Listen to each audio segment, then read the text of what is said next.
जय माता दी दोस्तों। ओम नमः शिवाय। आप सभी का बहुत बहुत स्वागत है।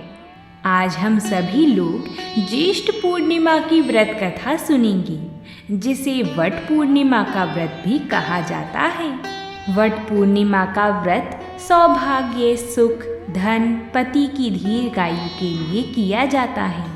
माना जाता है कि वट सावित्री के दिन अपने पति की लंबी आयु के लिए भगवान से कामना करनी चाहिए। इस व्रत में वट सावित्री की तरह ही वट वृक्ष का पूजन किया जाता है। आज हम सुनेंगे वट पूर्णिमा की कथा और जानेंगे कि एक पतिव्रता नारी की भक्ति में कितनी शक्ति होती है। तो मेरी आशा है कि आप सभी सुहागिनी महिलाएं इस कथा को पूरा ज़रूर सुनें, क्योंकि ये कथा बड़ी ही शुभमयी है। तो आइए कथा को प्रारंभ करते हैं। प्राचीन काल में भद्र देश के राजा अश्वपति की एकमात्र संतान थी सावित्री, जो कि माता सावित्री के अंश से राजा अश्वपति को प्राप्त हुई थी। राजर्षि को संतान प्राप्ति कई वर्षों तक पूजा अर्चना करने के बाद ही हुई थी। कन्या बड़े होकर अत्यंत तेजस्वी और रूपवान हुई, लेकिन सावित्री के विवाह के लिए उसके पिता को कोई योग्य वर नहीं मिला। इस बात से दुखी होकर उन्होंने अपनी पुत्री सावित्री को स्वयं वर चुनने के लिए कह दिया। देवी सावित्री अपने वर की तलाश में वन वन और अनेकों नगरों में घूमी।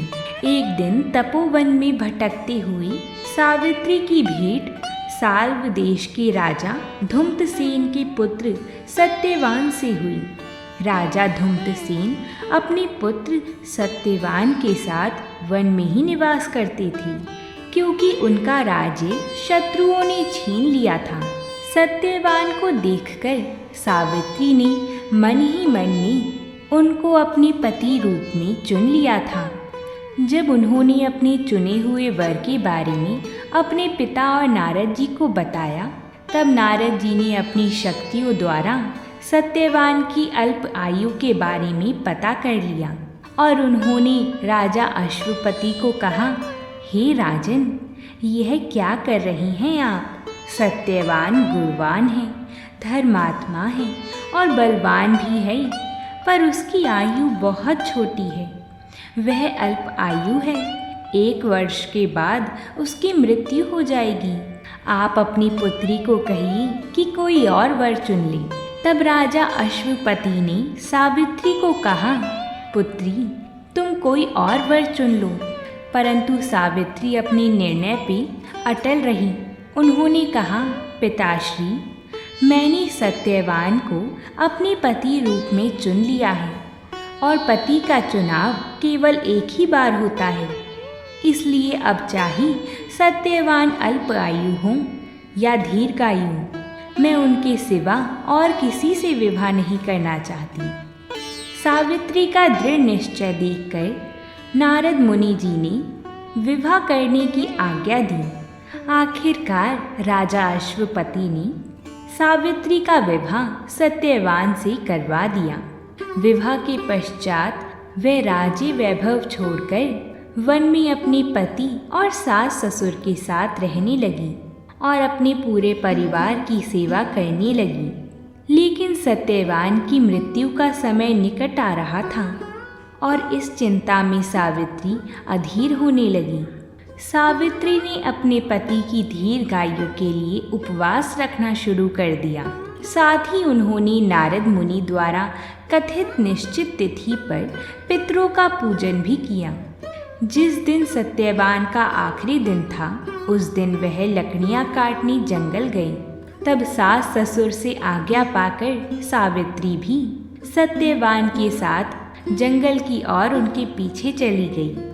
वहाँ एक पेड़ पर लकड़ी काटते काटते सत्यवान को सर में बहुत तेज दर्द होने लगा। वह तुरंत अपनी पत्नी के पास आई और उन्होंने उनसे कहा, प्रिय, मेरे सर में बहुत तेज दर्द हो रहा है, मैं कुछ देर आराम करना चाहता हूँ। और ऐसा कहकर वह धरती पर लेट गई। सावित्री ने सत्यवान के सिर को अपनी गोद में रख लिया और वहीं कुछ देर बाद यमराज प्रकट हो गई। बिना विचलित हुए पूरे विश्वास के साथ सावित्री ने यमराज जी से सत्यवान के प्राण न ले जाने के लिए प्रार्थना की, लेकिन धर्मराज नहीं मानी। सावित्री धर्मराज को इसलिए देख पा रही थी क्योंकि वह एक पतिव्रता थी। उन्होंने बहुत तपस्या और व्रत किए हुए थे। साथ ही सत्यवान के धर्मनिष्ठ और तपस्याओं के कारण ही यमदूत के बिना स्वयं धर्मराज उनके प्राणों को ले जाने आए थे। सावित्री भी अपनी बात पर अडिग रही और यमराज जी के पीछे पीछे प्रार्थना करते हुए चलने लगी। यमराज जी ने सावित्री को समझाने की बहुत कोशिश की कि पुत्री, यही विधि का विधान है, लेकिन पतिव्रता सावित्री ने उनकी एक न सुनी। आखिरकार सावित्री की निष्ठा को देखकर स्वयं यमराज ने कहा कि हे देवी, तुम धन्य हो, मैं सत्यवान के प्राण नहीं छोड़ सकता। तुम्हें मुझसे कोई और वरदान चाहिए हो तो तुम मांग सकती हो। यह सुनकर सावित्री ने यमराज जी से कहा कि मेरे सास ससुर वनवासी हैं और अंधे भी, उन्हें आप दिव्य ज्योति प्रदान कर दीजिए। यमराज जी ने उसे यह वरदान दिया और वहां से लौट जाने के लिए कहा, लेकिन पतिव्रता सावित्री जी यमराज जी के पीछे पीछे फिर भी चलती रहीं। यमराज जी ने फिर से उन्हें लौट जाने के लिए कहा, किंतु इसके जवाब में सावित्री ने कहा, हे भगवान, मुझे अपने पतिदेव के पीछे पीछे चलने में कोई दिक्कत नहीं है। यह सुनकर यमदेव ने उन्हें एक और वर मांगने के लिए कहा, तो सावित्री ने अपने सास ससुर का राज्य वापस मांग लिया। 2 वरदान प्राप्त करने के बाद भी सावित्री ने यमराज जी का पीछा नहीं छोड़ा और आखिरकार यमराज जी ने उसे तीसरे वरदान मांगने को कहा। इसे सुनते ही सावित्री ने अपने पिता के लिए 100 पुत्र होने का वरदान मांगा और यमराज जी ने उन्हें यह आशीर्वाद भी दे दिया। परंतु देवी सावित्री अभी भी यमराज जी के पीछे पीछे चल रही थीं। यमराज जी ने उन्हें बहुत समझाया, परंतु वह ना मानी और अंत में यमराज जी ने उन्हें कहा, पुत्री, तुम चाहो तो एक और वरदान मांग लो, लेकिन याद रखो कि सत्यवान के प्राण तो मैं तुम्हें नहीं दे सकता। तब सावित्री जी ने कहा, मेरे और सत्यवान की 100 संतानें हों, ऐसा मुझे वर दीजिए। यह सुनकर यमराज जी ने उन्हें तथास्तु कह दिया और यह वरदान भी अपने आशीर्वाद के रूप में दे दिया। यह वर पाने के बाद भी सावित्री यमराज जी के पीछे पीछे जाने लगी और यमराज जी से कहा कि मेरे पति के प्राण तो आप ले जा रही हैं, मैं एक पतिव्रता स्त्री हूँ, तो मुझे 100 संतानों की प्राप्ति कैसे होगी। सावित्री जी की सूझबूझ और निष्ठा के समक्ष यमराज देवता को अंत में सत्यवान के प्राण छोड़ने पड़े। उन्होंने सावित्री को अखंड सौभाग्य का आशीर्वाद दिया और सत्यवान को दीर्घ आयु का वरदान भी दिया। तत्पश्चात धर्मराज अंतर्ध्यान हो गए और सावित्री जी उसी वट वृक्ष के पास आ गईं, जहाँ उनके पति का मृत शरीर पड़ा था।